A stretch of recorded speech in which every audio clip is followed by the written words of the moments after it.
ကဲဒီညီမလေးရဲ့ review ကစင်ကာပူတိုင်တိုင်ကနေလေရင်စီးပြီးတော့လာတာနော်လေရင်စီးပြီးတော့လာတာသူတို့ဆိုလို့ရှိရင်ချောစီကိုမာတဲ့အခါကျလို့ရှိရင်သူတို့ဒီငွေကြိုလွှဲရတယ်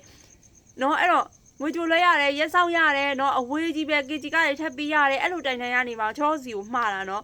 တခါအလေးကြရင်လေအဲ့လိုမျိုးဒီပြည်ပအမာတဲ့လူတွေကိုပို့ပေးခြင်းသေးတယ်တခါလေးကြရင်ပြည်တွင်းအမာတဲ့လူတွေကိုမပို့ခြင်းဘူးတော့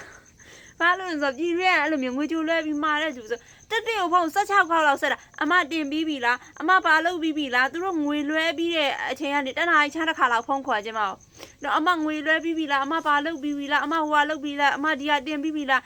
မဟုတ်ဘူးညီမလေးဂိတ်ချပြီးလို့ရှိရင်အမဖုန်းဆက်ပေးမယ်ဂိတ်ချကလည်းလေကိုကကြတော့ဒီလိုမျိုးသိလားမျိုးရင်းနေဂိတ်ချပေးတယ်ဆိုလို့ရှိရင်ဂိတ်ချကမယူချင်ဘူး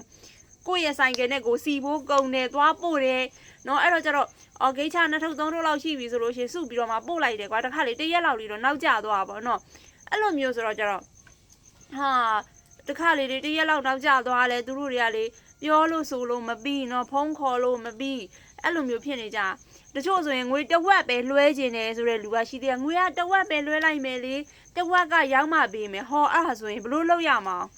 နော်တဝက်ကိုအရင်ယူထားပြီးတော့မှပစ္စည်းလက်ရအောင်ယူသွားရင်ကျမဘယ်ကိုလိုက်ရမှာနော်ကျမတကယ်လို့လိန်ခဲ့လို့ရှင်ဒီမှာ line ပေါ်မှာကျမပုံကြီးနဲ့မျက်နာကြီးနဲ့တော့ရှင်တို့လိုက်လို့ရတယ်သိလားဖုန်းနံပါတ်ဒီကိုချပြထားနေရက်လိပ်စာကြီးတော့သိတယ်သူသိရယ်